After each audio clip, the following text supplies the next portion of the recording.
আসসালামু আলাইকুম সবাইকে। আমি শিমু লাইফস্টাইল ব্লগ থেকে আরও একটি নতুন ভিডিও দেখার আমন্ত্রণ জানিয়ে শুরু করছি আরও একটি নতুন ব্লগ। আশা করি সবার কাছে ভালো লাগবে। তো যে যেখান থেকে আমার ভিডিওটি দেখছেন, যদি আমার ভিডিওর কোনো অংশ ভালো লেগে থাকে প্লিজ একটা লাইক দিবেন। আর আমার চ্যানেলে যদি কেউ নতুন হয়ে থাকেন প্লিজ সাবস্ক্রাইব করে আমার পাশেই থেকে যাবেন। আজকে কোনো লাইফস্টাইল ব্লগ আর কি শেয়ার করব না, আজকে শুধু একটা রেসিপি শেয়ার করব।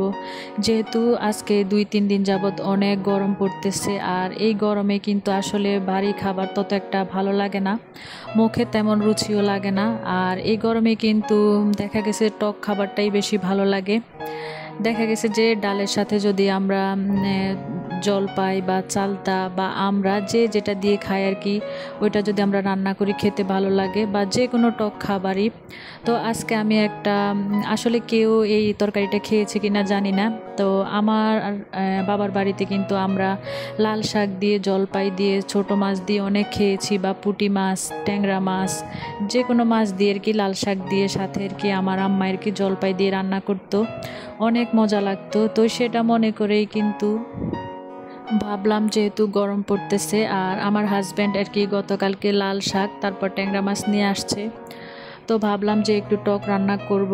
তো আমার হাজব্যান্ডকে আবার জিজ্ঞেস করলাম যে লাল শাক দিয়ে চালতা দিয়ে যদি টক রান্না করি তো উনি খাবে কি না, বলে যে আচ্ছা রান্না করো। তো এদিক দিয়ে কিন্তু আমি লাল শাক আর কি বেশি ছোট না বড় না ওইভাবে আর কি মাঝারি সাইজ করে কেটে ধুয়ে নিয়েছি, আর ট্যাংরা মাছগুলো হালকা বেজে নিয়েছি। তারপর চালতা রান্না করার জন্য যা যা লাগে সব কিছু কিন্তু কেটে নিয়েছি। আর পেঁয়াজ মরিচটা একটু ভাজা ভাজা হয়ে আসলে আর কি একটু সামান্য পরিমাণ, যেহেতু এটা শাক রান্না তো সামান্য পরিমাণের কি একটু আদা রসুন বাটা দিয়েছি। তো এগুলা কিন্তু ভেজে নিয়েছি, তারপর সামান্য একটু পানি দিয়েছি। আর মশলা কিন্তু একেবারেই আর কি হালকা দিতে হবে, যেহেতু এটা লাল শাক, যদি মশলা বেশি দেই তাহলে কিন্তু শাকের কালারটা আর কি চেঞ্জ হয়ে যাবে। তো সেজন্য আর কি হালকা মশলা দিয়েছি, যেহেতু মাছ দিয়ে রান্না করব আর সাথে চালটাও দিব।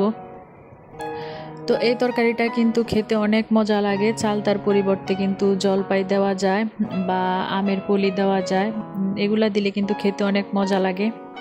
তো আপনারা এইভাবে কিন্তু একবার রান্না করে খেয়ে দেখতে পারেন, খেতে কিন্তু খারাপ লাগে না। আমি একেবারে বলতে পারবো যে এক মুঠ বা বেশি হলো আপনারা খাবেন। এই রান্নাটা এতই মজা হয়েছে যেহেতু আমি রান্নাটা গতকালকে করেছি সেজন্য আর কি বলতে পারতেছি। তো মশলা কিন্তু একেবারে সামান্য পরিমাণে দিতে হয়, তো আমি সামান্য মশলা দিয়ে আগে আর কি লাল শাকটা আর কি সিদ্ধ করে নিব। তো এদিক দিয়ে কিন্তু আমি আর চুলার জালটা কিন্তু একটু বাড়িয়ে দিতে হবে আর কি। তো শাকটা প্রায় সিদ্ধ হয়ে আসছে, তো এখন আমি যে চালতাগুলো আর কি কেটে রেখেছি, আসলে যদি জলপাই থাকতো ঘরে জলপাই দিয়ে রান্না করতাম।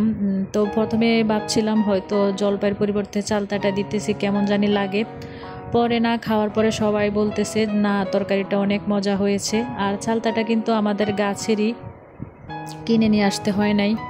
তো এদিক দিয়ে চালতাটা দেওয়ার পরে সামান্য একটু কষিয়ে নিলাম, তারপরে আর কি পানি দিয়ে দিব, পানিটাও আর কি সামান্য পরিমাণে আর কি দিব।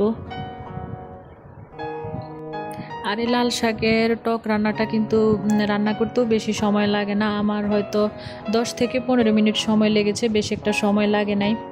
আর চালতাটা যেহেতু একটু সিদ্ধ হবে, যদি প্রথমে দিতাম তাহলে কিন্তু টকটা বেশি হয়ে যেত আর কি, সেজন্য আর কি রান্না করার মাঝখানে আর কি চালতাটা দিয়েছি যাতে টকটা একবারে ঠিক থাকে। তো আমি এখানে পানিও দিয়ে দিলাম, পানি দেওয়ার পরে যখন আর কি বলক চলে আসবে তখন আর কি মাছটা দিয়ে তারপরে আর কি রান্না করব। এখানে কোনো ধনে পাতা না, কোনো জিরা গুঁড়া না, কোনো মশলাই কিন্তু আর দেই নাই, সামান্য মশলা দিয়ে কিন্তু শুধু এই ট্যাংরা মাছ ভাজা তারপর চালতা দিয়ে এই লাল শাকের টকটা কিন্তু খেতে অনেক মজা হয়। তা আপনাদের কাছে অনুরোধ রইল এভাবে একবার ট্রাই করে দেখবেন, খেতে খারাপ হয় না, ভালোই হয়।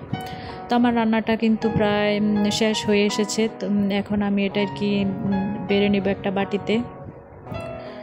তো সবাই সুস্থতা কামনা করে আজকের ভিডিও এখানেই শেষ করতেছি। তো সবাই ভালো থাকবেন, সুস্থ থাকবেন, আজকে এই পর্যন্তই, আল্লাহ হাফেজ।